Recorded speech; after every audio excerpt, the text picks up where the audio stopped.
Here is the new Axial Scx10iii. Is it worth the upgrade?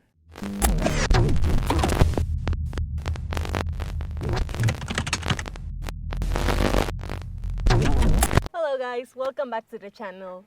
I hope you guys are doing well, and in today's video we're gonna be unboxing this bad boy. Alright guys, so here we have the early Bronco version of the Scx10iii. Very, very beautiful body, has a lot of scale detail, and it's got all the new upgrades from the Scx10 II. So in this video, we're gonna open this thing, show it to you, let you know all the new stuff, and just kind of let you guys see all that. And then we're gonna get it out on the rocks and do a little crawling so you can see how it performs. So kind of going over everything, obviously, on this one, the selling point is the body. Much better than the Jeep in my opinion. It has like a full depth scaled out interior. It does come in with a bigger price tag now, but I think you'll be surprised the value of what you get, and we'll go over some of those things. So for me, I'm happy with this version, right? You get the straight axles, the AR45 straight axles over the portals, which is weird because you're paying more for less, essentially, right? You have less gears, you don't have the portal box, but for this body, you really need straight axles. I mean, you needed it on the Jeep too. I don't know why they did that. I mean, I understand it, right? But for me, I'm not a giant portal guy. I have portal rigs, but it's not everything to me. So let's just kind of pop this thing open and you guys can take a look at it. All right, so let's waste no time. Let's get this thing unboxed. I'm gonna let Mrs. Propaganda do the honors.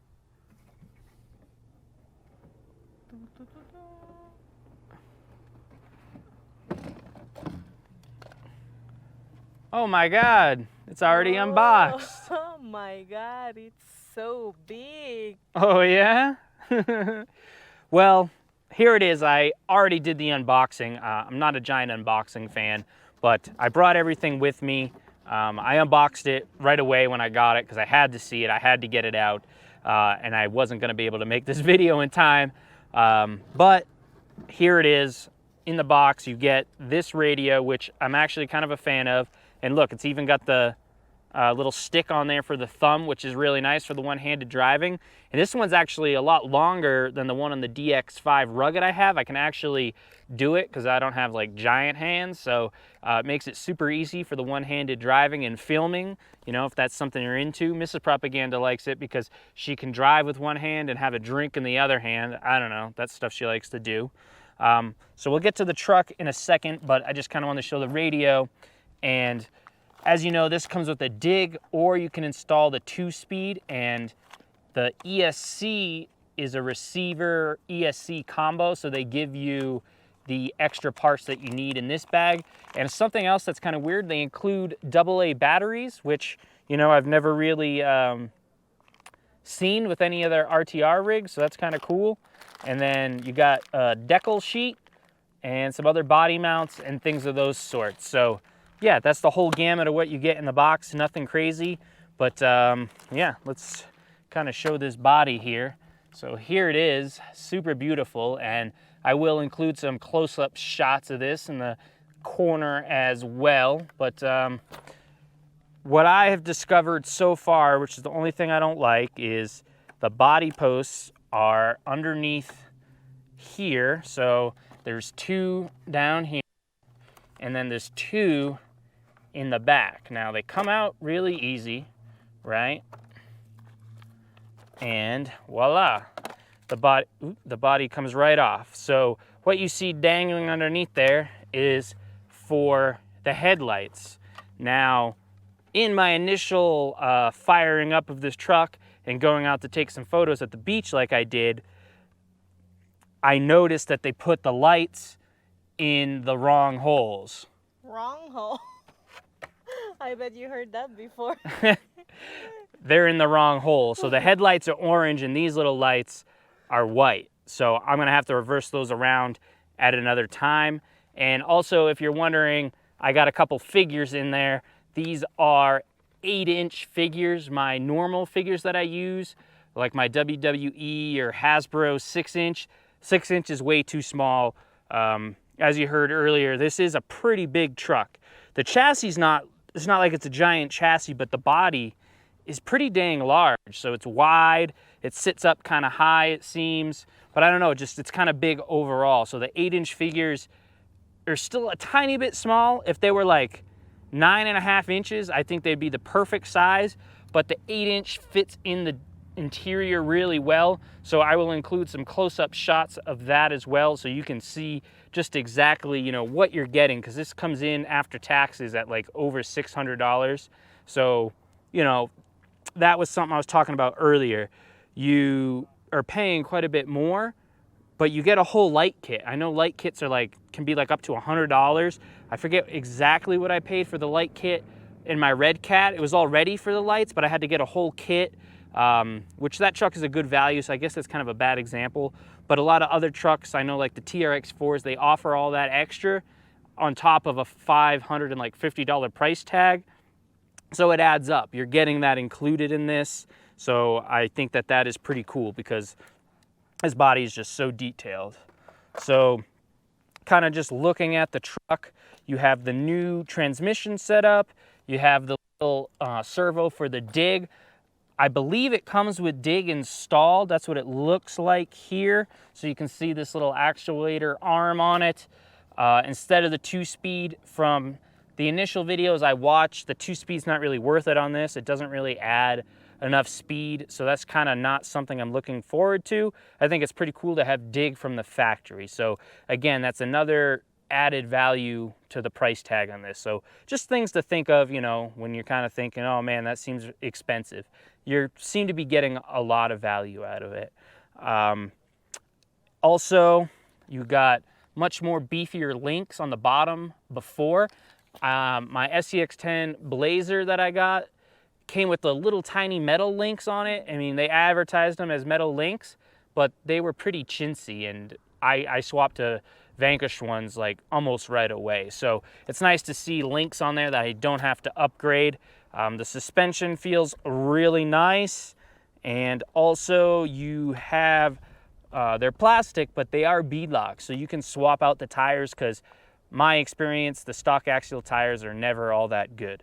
So that is a plus right there. I know that'll probably be my first upgrade. I have other sets of tires. Battery tray situation. The tray here on the side, if you want to run your battery on the other side, is adjustable, so you can fit some bigger packs. It doesn't look like you're going to be able to get anything too big, so you're going to want to run a shorty pack in there. And then you have a battery tray in the back here as well. So that's the one I ran when I first ran it. I put my 2200 Adventure Series battery. Fits perfect, but I'm gonna have to get it on the scale and kind of see how balanced that is, and if it changes if I go from the side or the back. That's kind of the only thing I don't like, but I get it. This transmission is low and everything is mounted to the front, so you should have a fair amount of weight up front, and that should really help you when you climb. But I mean, that's kind of everything you got going on. Spectrum Electronics, obviously. It's the receiver ESC combo. I'm not super familiar with that. It says here it is a 40 amp smart receiver and ESC. So I'm gonna have to run it, see how it performs, and yeah, I don't know. I guess that's enough talking. Let's get this bad boy fired up and get it out on the rocks, and when we're done crawling it, we'll give you some initial impressions. All right, so these are the batteries I was talking about. This is my Gen Ace Adventure Series. It fits on the back really nice, like so, right in here. Actually, you know what? I want to put it this way. So it fits pretty perfect. So that's kind of what I'm going to run for now. I'm not 100% sure. I'm going to have to do a little testing. And then here's a shorty pack from ProTech I have. And you would have to put it on the side, sticking up like so. And so then that's how it looks, which if I don't use this, I might take the tray off, but in the future, this is nice if you want to run a powered, you know, a direct power servo or something off one battery and then run your ESC off another, or lights. You have a nice little tray. So that's just something, you know, I was thinking about. But for this, I think I'm going to run it in the back here. So that is the battery situation. Now, It did come with a IC3 connector. I cut that thing right off because I run XT90s on all my batteries and trucks. That's something I might change in the future, but for now, that's what I have in stock, and that's what I solder up. So that's the only change I have made. Now, getting to putting on the body. Now, as good as the body is, this is where I'm running into some problems. It's really not too easy. So first, I guess I got to turn it on the side here so we can plug the lights in. So you have this plug and this one. This is red and black. So that's for the rear. So you just match that up for your tail lights. And then you have the red and black for the front. And that's the front, which I guess that doesn't really matter. I guess you know this is the front because red and black, and then white and black, I guess, for the front. So this is the only gripe so far I've had with the truck. Oh, let me plug my battery in. Yeah, another side note is it has a switch, which I really like. So you can see here, you can turn it on and turn it off. I'm always a fan of switches, but the problem is this body fits so snugly that you can't get your fingers in there because of the inner fenders, which is a weird complaint, right? Because you always want inner fenders. It really adds that scale realism. But I have been having trouble getting this body in. So you have this little body protector here. So the body goes around that and fits really snug. But then finding the holes and getting it all in has kind of been a pain. Seems like I am getting better at it now that I'm getting it. So you just slide that in, and once you get one in on the side, you can really just get right in there. And the sun is in my eyes, I can't see. There we go. And it's not so bad, and I'm sure I'll get used to it, but it's kind of a pain. I wish they would have maybe came out with a slightly better scenario. I'm really hoping for magnets rather from the factory one day where it's just nice, the magnets hold, not sure, but at least you don't have ugly body posts in your hood. So that is nice. So yeah, it's all on, and obviously I forgot to turn it on. So let's turn my radio on. Let's see if I can get my finger in there and turn this bad boy on. You might be able to cut a hole in the tray, but who would want to do that? All right, I can do it, but that's not what you want to do consistently. Okay, we're on. Let me get that line back up. Okay, you can kind of pull that down. Okay, perfect. So you kind of pull the slider down and get your finger in there. So steering, okay, but when it's on the ground, not the strongest servo. And again, they've been running those 23 tooth servo horns, or well, splined servos, so you won't have extra horns. That's just something to keep in mind.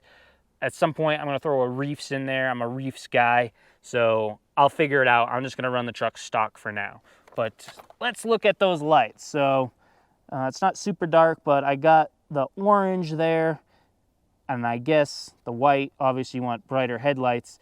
So again, they put those in the wrong hole, which is not a big deal. I'll be able to just change them out real quick, but you know, just a small QC issue. No big deal. But yeah, that is how all of that goes. One thing I haven't tested is, I kind of forgot, right? It's kind of, you're not used to it, but let's hit the switch and see about that dig. Oh, there goes the servo. Woo, okay, there it goes. So it's, as they call it, it doesn't just lock into place, you kind of work it. So let me get straight here. So I have it enabled, and look, it's dragging the back wheels. Look at that. And I let go, and then it goes. So that's interesting. Huh. That's gonna, ooh, maybe it does. There it goes, it's unlocked. So I'm not sure how the dig necessarily works, but we'll experiment with it. And with this big body, I might have to use it a lot. But Mrs. Prop's gonna film me crawling a little bit, and then I'm gonna let her drive it, even though I'm a little scared to let her drive because I don't wanna ruin this beautiful body, but she's got enough experience, I'm sure she'll do all right. But let's go hit some trails, or rocks as I should say.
Mrs. Prop is driving. Will I make the first scratches on the Bronco? No scratches, please. So, I will go extra slow and careful. yeah, I'm very afraid here. Let's see what kind of line she chooses. Oh, we'll see. Yeah, the figures are a little heavy, I'm not gonna lie. So it definitely seems to be hindering it a little bit, but so far it's been pretty good. The stock tires too are definitely holding it back, but tires are an easy change, especially with those bead locks that it comes with, so that's really nice. I don't have to buy wheels right away. Yeah, don't scare me, please. I don't want to be scared. Scratches are okay, it's flip overs that I don't like. What? A little three-wheel motion, nice. It seems to do that a lot though. Yeah, I think the body's a little high and it creates a little bit of that.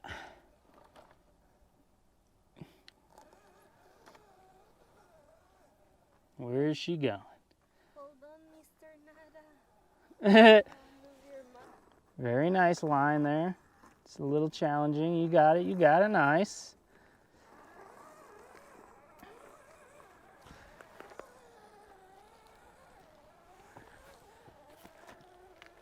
Oh, you see? He's doing it. Yeah. Look at it. Yeah, might need some stiffer shock oil maybe. It's a little too soft. That was something I saw on the Jeep people talked about. This looks like Ooh, the way the wheels tuck in is very scale though. Looks very real.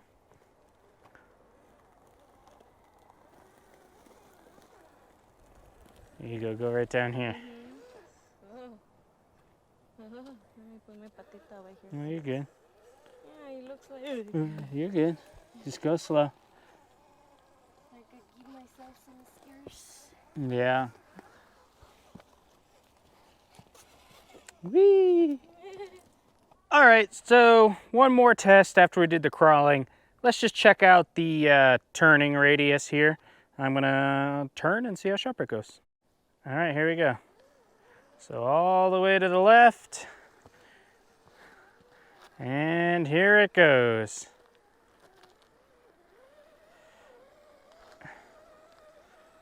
Nice circle, not bad. And another function, let's try the dig. So for the dig, you got A and B. I haven't quite figured it out yet exactly what you need to do, but you can hear the servo work when I hit it. And when you hit it once, it doesn't do anything.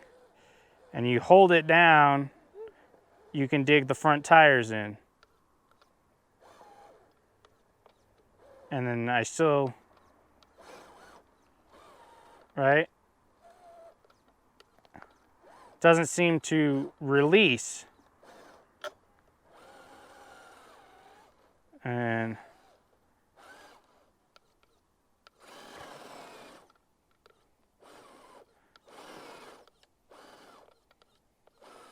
And then it goes. So I'm not 100% sure exactly how that works. I thought a dig, right, those should freewheel. So I'm not sure when it's freewheeling and when it's locking them up, but that's definitely something I'm gonna have to practice with. But I'd much rather have that dig than the 2-speed, and I'm glad it comes with the dig installed already, because that's kind of the feature I want. I'm not a big 2-speed guy, so I'm actually kind of happy that's how it came. Well, all right, guys, we are all done with our first drive, and I have to say, it was pretty nice. How about you? What do you think? Pues primero que nada, pienso que está muy bonito, me gustó mucho cómo se ve el exterior. Es muy divertido manejarlo en las piedras, sube muy suavemente, me gustó eso. Y no puedo esperar para manejarlo más. All right. I think she said she really liked it and she wants to drive it some more. I'm not fluent in Spanish. But yeah, my initial thoughts are the suspension is very soft. The tires aren't the greatest, but that's always to be expected. I always swap tires out. I believe I have some laying around, and with the plastic bead locks from the factory, I'll be able to just take these right off and throw a set on there. So I'll probably do that before I drive it next. But it seemed to be really sweet. Like, it was kind of maneuvering over everything. The dig is something, as I said earlier, I'm gonna have to figure out, but it just looks really good. And everyone kind of has their own ways of crawling, right? I have my custom rig, which I drive really hard and, right, I can push it. This is so pretty, right? I might not want to do something like that. So, you know, just all different things to think of. And, you know, if you're getting this because you want something really scale with a nice body, maybe you're not getting it to thrash it, right? If you're looking to get something that you want to beat up, I mean, you can do what you want with yours, but me personally, I'm not looking to beat it up. Like, just watching her drive it, I was like, oh God, I was a little worried because I live another day. I don't mind a few scratches, right? But the big rollovers where you might crack this windshield, right, and test the durability of the Lexan, that sort of thing scares me a little bit. And there goes the radio beeping. So, right, you have to think of your goals. So that's just something to keep in mind. But time will tell how well it performs, right? You need to tune it and all of that, but out of the box, what you saw in our video is what you got. I guess the figures might have added a little top heavy weight, because that's kind of where it seemed to, right? Again, the suspension is really soft. Like, you can really, it really flexes, but you can tell that it has something there. Whether or not I took the figs out to try to compensate for that, or in my case, what I'm probably gonna do is just switch to some heavier oil. But yeah, it was really nice out of the box.